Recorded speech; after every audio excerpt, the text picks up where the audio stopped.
आपने कभी सोचा है कि महाभारत की उस सदी में जब राजा बनने के लिए भाई भाई को मारता था, तब सबसे बड़ी दौलत पर किसी ने हाथ क्यों नहीं डाला? हस्तिनापुर, भारतवर्ष का सबसे शक्तिशाली साम्राज्य। एक ऐसा समय जब सिंहासन पर बैठे थे एक नेत्रहीन राजा स्वर्ण धृतराष्ट्र, और महल में युवराज की लड़ाई चरम पर थी।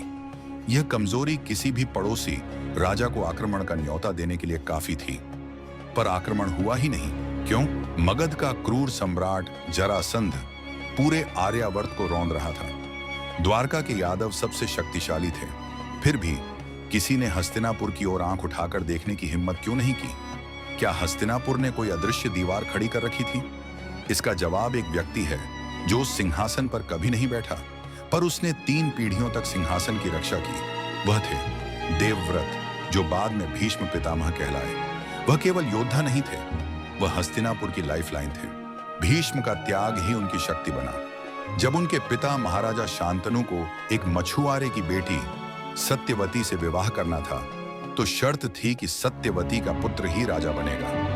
देवव्रत ने न केवल सिंहासन छोड़ा, बल्कि उन्होंने आजीवन ब्रह्मचर्य की भीषण प्रतिज्ञा ली, ताकि उनके वंश से कोई राजा न बन सके। यह था उनका त्याग।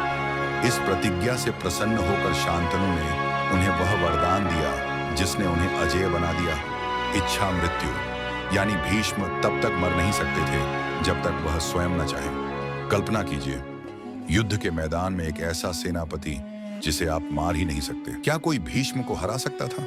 हाँ, उनके गुरु परशुराम।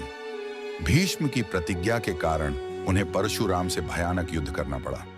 23 दिनों तक चली यह भीषण लड़ाई अनिर्णित रही।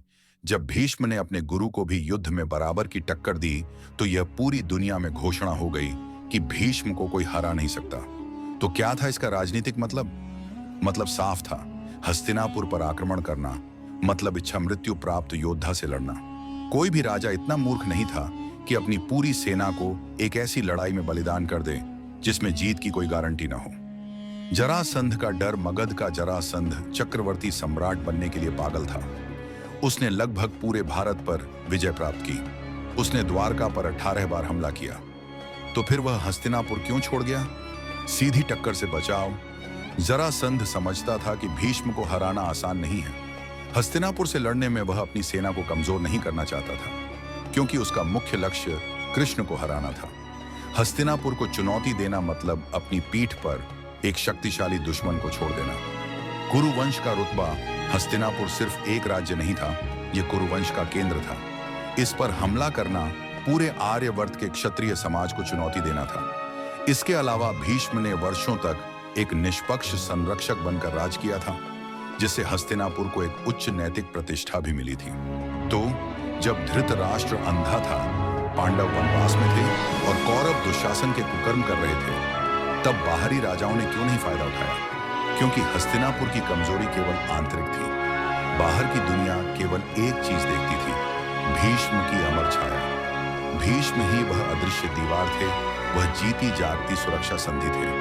वह त्याग, तपस्या और शक्ति का ऐसा मिश्रण थे जिसने किसी भी दुश्मन को हस्तिनापुर के किले के पास फटकने नहीं दिया।